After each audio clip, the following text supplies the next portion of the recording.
Okay, system development methodologies. So we discussed one indicative content in the system development methodologies, which was based on the software development, and the software development is based on a system development life cycle, and the system development life cycle has some major uh, phases that we discussed previously, like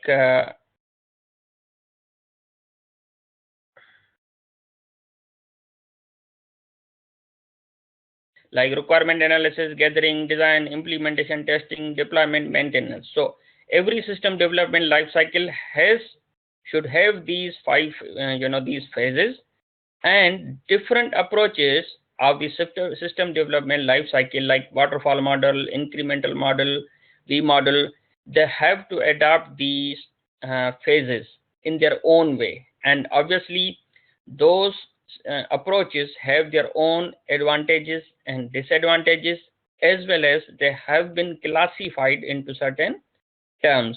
So the this unit, this indicative content, especially the number 2 that we are discussing today, is allowing us to select a software development methodology to use when designing an information system and justify the selection. Yeah. So the methodology selection is to be discussed from the aspect of the heavy versus lightweight, whether it is a waterfall, RUP, spiral models. Now let us see that what is the heavy versus lightweight, waterfall, RUP, spiral models. That will be our one main topic. Another topic will be the agile methods. We will also know that what are the agile methods, in which we will be discussing the Scrum and extreme programming, and later on we will be discussing the parameters for the selection of the particular methodology and to evaluate it, and the framework for the evaluation. Now we start with the heavy versus lightweight. Basically, there are two approaches, and they have classified or given the names to these approaches. Let us see that how they are. It says that there are several methodologies for the software development, but the most common among them are the heavyweight and the lightweight methodologies. Obviously, they have some weaknesses and strengths. Heavyweight methodologies are considered to be the traditional methodologies, while the lightweight methodologies are called the modern methodologies. Heavyweight methodologies require defining and documenting a stable set of requirements at the beginning for a project, while the lightweight methods emphasize working software as a primary measure of progress. So in the heavyweight, when you start to develop a software, you are not focused on producing the software as soon as possible, but it is more focused on completing the documentation requirements at the early stage, while the lightweight allows you to write a little documentation and come up with a software solution as soon as possible within the short time, which is also called the iteration. Yeah. So we look at the number 9 point in the slide, that existing processes. The heavyweight strategies are called the waterfall model, while the lightweight strategies are called the extreme programming, Scrum. They are also called the agile approaches. So keep in mind, the traditional approaches are the heavyweight strategies. The modern strategies are called the lightweight strategies, which can include the XP, extreme programming, Scrum, and few more. Now let us look at the comparison of the heavyweight and lightweight. If you want to consider to select the strategy, whether you need to select the heavyweight or the lightweight strategy, when we talk about the heavyweight and lightweight strategy, it means we are talking about the software development methodology, which can be either waterfall model or agile approach. The agile approach can be the XP or Scrum. So really depends. If you have a budget, then heavyweight require high budget allocation. The low weight may not require the high budget, but it can be done through the low budget. Team size, project criticality, technology used, documentation, training, best practices, lessons learned throughout the methodology, tools and techniques used, existing processes, softwares. Softwares should be the predictive and adaptive. The predictive is considered as that whatever the software you will be using, you should have the software in advance, and then you should be able to start.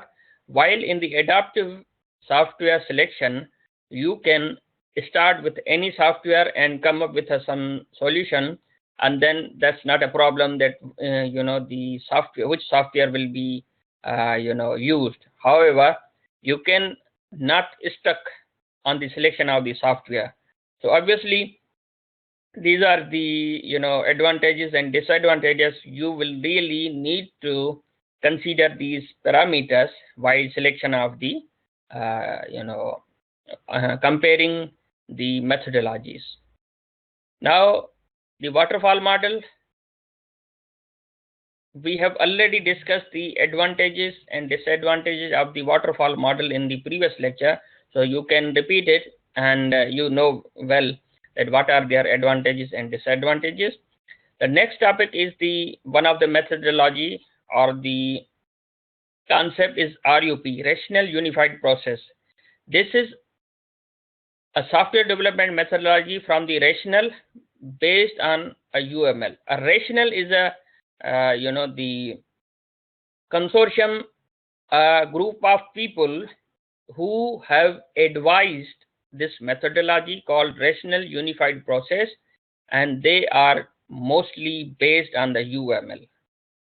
UML is the Unified Modeling Language. You can always start to get into this topic by finding a book, a very useful book. Its name is the Unified Modeling Language by the Grady Booch, Ramba, and Jacobson. They have a pioneering book in the UML. I will show you to find that book on the Google, and so that you can formally start reading the RUP process following a UML. So in the RUP, the Rational Unified Process, there are certain 4 phases. The first phase is the inception. Second is the elaboration. Third is the construction, and fourth is the transition. In the inception, the business case is discussed or stated, and the team decides if the project is worth doing or not. For example, if you wanted to create a website for any social media, then if you have the ambition to do it, but the question arises that whatever the energy, for example, a website like Facebook you want to create, you can create a Facebook similar to similar website, but you will have to think about it, that whether whatever you spend, will it compete in the market, will it give the benefit to you in the long run or not. So in the inception, you will have to check that whether it is suitable or not. It is important to process the first, formulate the scope of the project, and also determine what resources will be needed. So this is same thing. You need to focus on the scope, whether you will be able to achieve the scope or not. And then in the elaboration stage, if you came up with the inception, you determine its architecture, foundation, that how you would design the architecture of the software. And then in the construction phase, you really develop the project and make it complete. And in the transition phase, you fine tune, you test it, and any feedback which is required during the installation or transition or the delivery of the system. So the RUP relies on these 4 phases, and mainly this is done using the UML, and you can I will refer you the book for further study. A spiral model, obviously in the second indicative content, the spiral model is also the concept that we have already discussed in the previous lecture. Agile. Agile, the word agile is a software development, refers to a group of software development methodologies based on the iterative development. So agile concept is the lightweight concept which is based on the iterative. Like in the waterfall model, the sequence or flow of the development or the methodology carries from top to bottom, and there is no any reversal go back transition or loop. While in the spiral model, you remember that at every stage the items are repeated, the risk analysis is done, the prototyping is done, and again you come up with a risk assessment of each iteration. So agile is based on the iterative development where requirements and solution evolve through collaboration between self-organizing cross-functional teams. So every time if you have come up with a new requirements, you can tackle those requirements, you can work on the requirements, you can rework on the requirements. That comes under the agile approach. So agile approach can be the Scrum, extreme programming, adaptive software development, dynamic system development methods. Now we come to the Scrum. Scrum is an agile software development model based on multiple small teams working in an intensive and independent manner. So Scrum allows you to collaborate the work of the small teams into one. Scrum is an agile process that allows to focus on delivering the highest business value in the shortest time. Now, the Scrum tries to give the solution in shortest time by collaborating the work of small teams.